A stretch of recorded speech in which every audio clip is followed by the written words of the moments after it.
তুমি খবরে দেখছো না? আরে রেশমি মেয়েটাই তো। আরে ওকে ফলো করছিলাম যে। হ্যাঁ, ও তো একজন মানে ওই যে সিবিআই টিম, নকল সিবিআই টিম সেটার মেম্বার। ওই জন্যই তো আমি। আরে কেটে দিল।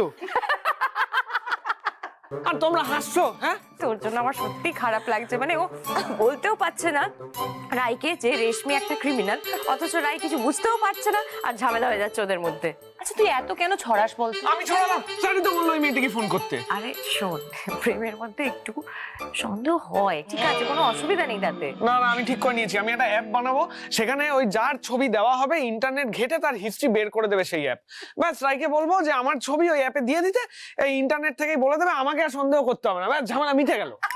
Good morning everyone. স্যার বলছি, আজকে আমাদের বিশেষ কোনো কাজ নেই, আর যেটুকু আছে আমি সেটা করে নিতে পারবো।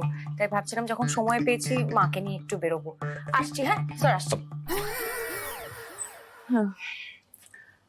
নীলিমাম, স্যার আমার না বাড়ি থেকে ফোন এসেছিল, খুব জরুরি দরকার, মানে আমাকে এক্ষুনি বেরোতে হবে, কাজটা সেরে চলে আসবো। হ্যাঁ স্যার, আসছি স্যার। স্যার, কি তুই বেরোবি? আর যেতে পারলে খুব ভালো হতো। যা তাহলে। Thank you sir. আরে ইউসুফ আর দেবু কোথায়? ওরা তো ছুটি নিয়েছে। হ্যাঁ হ্যাঁ, যা দৌড়াদৌড়ি গেল, ছুটি নিয়ে নিয়েছে ওরা আজকে। যা, এরকম একটা স্পেশাল দিনে ভাবলাম সবাই মিলে হই হই করে লাঞ্চ করব, সেটাও হলো না। তো মিস্টার সুপারম্যান, তুমি আপাতত আজকে এখানে থাকো একা।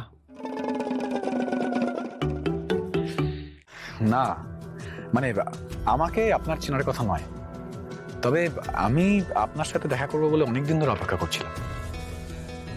আমার কোম্পানি আপনার ওই অস্ট্রেলিয়ার বাড়িতে চিঠির পর চিঠি পাঠিয়ে যাচ্ছে, আর আপনি এখানে। চিঠি? মানে কিসের চিঠি? বাই দ্য ওয়ে, আপনার পরিচয়টা? আমি অনির্বাণ মিত্র, ইউনিভার্সাল মুভিজ নামের বিখ্যাত হলিউড কোম্পানি, তার আমি চিফ মার্কেটিং অফিসার। আসলে ম্যাডাম, আপনার ওই একটা বিখ্যাত গল্প আছে, দ্য লাভ লাইফ, সেটা নিয়ে আমরা সিনেমা বানাতে চাই। তাই নো, আমি এই মুহূর্তে আমার এই গল্পটার কোনো কপিরাইট দিতে পারবো না, সরি।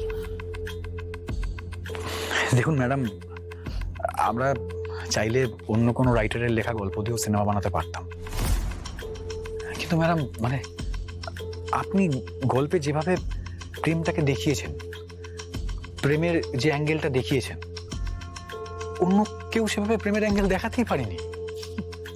এটা একটু বাড়াবাড়ি হয়ে গেল না? হয় আপনি আমাকে মানানোর জন্য আমার এত প্রশংসা করছেন, আর নয়তো আপনি সাহিত্যটা একটু কম জানেন।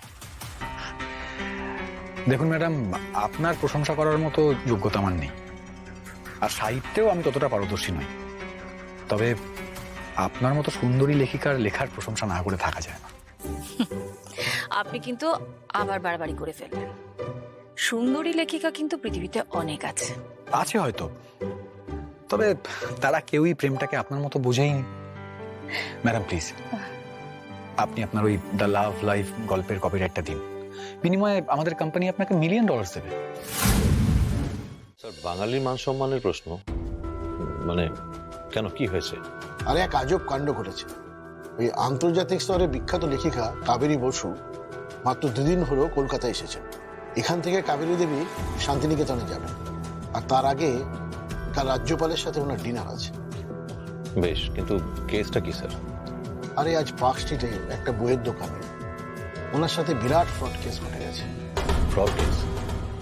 আরে সূত্রের খবর, একটা লোক বেশ মিষ্টি মিষ্টি কথা বলে কাবেরী দেবীকে গাড়িতে তুলে দেন, আর লোকটি কাবেরী দেবীকে জানান যে ওনার একটা গল্প নিয়ে উনি হলিউডে একটা ছবি করতে চান, আর বিনিময়ে $1 মিলিয়ন দেবে।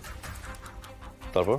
আর কাবেরী দেবী গাড়িতে উঠে হোটেলে পৌঁছে গিয়ে দেখেন ওনার credit card, debit card, laptop, phone সব মিসিং।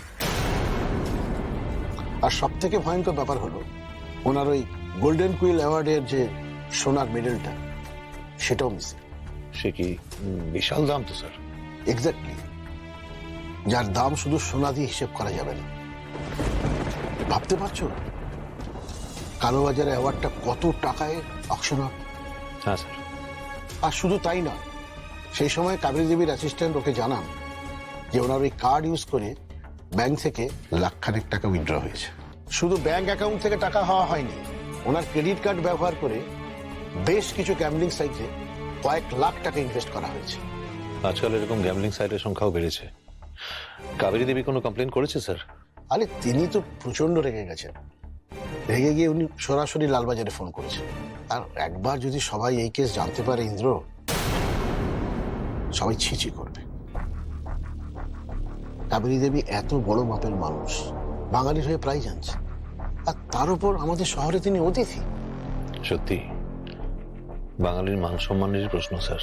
আরে কাবেরী দেবী তো বলেছিলেন যে টুইট করবেন, আমি কথা বলে কোনো রকমে আটকে রেখেছি। শোনো ইন্দ্র, এই কেসটা তুমি ডিল করো। আর ম্যাডাম হোটেল গ্র্যান্ড ভিউতে আছেন, দরকার হলে এক্ষুনি যাও। এক্ষুনি? একদম দেরি করো না, উনি হোটেলেই আছেন। যাও, বেরিয়ে পড়, একদম বেরিয়ে পড়। Okay sir. আর একটা জিনিস মাথায় রেখো, এই কাবেরী দেবী পুরো ইনসিডেন্টটা যদি সোশ্যাল মিডিয়ায় জানিয়ে দেন, তাহলে কিন্তু আমাদের রাজ্যের মুখ পড়বে। তুমি গিয়ে কথা বলো, যাতে উনি কিছুদিন আমাদের সময় দেন। Right sir.